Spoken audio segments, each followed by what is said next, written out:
Японские соусы с туркменскими блюдами. Уникальная гастрономическая презентация сочетаемости продуктов прошла в Ашхабаде.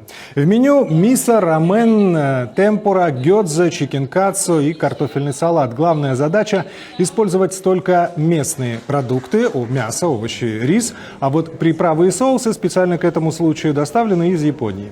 Среди гостей владельцы ресторанов, шеф-повара, импортеры и эксперты пищевых продуктов.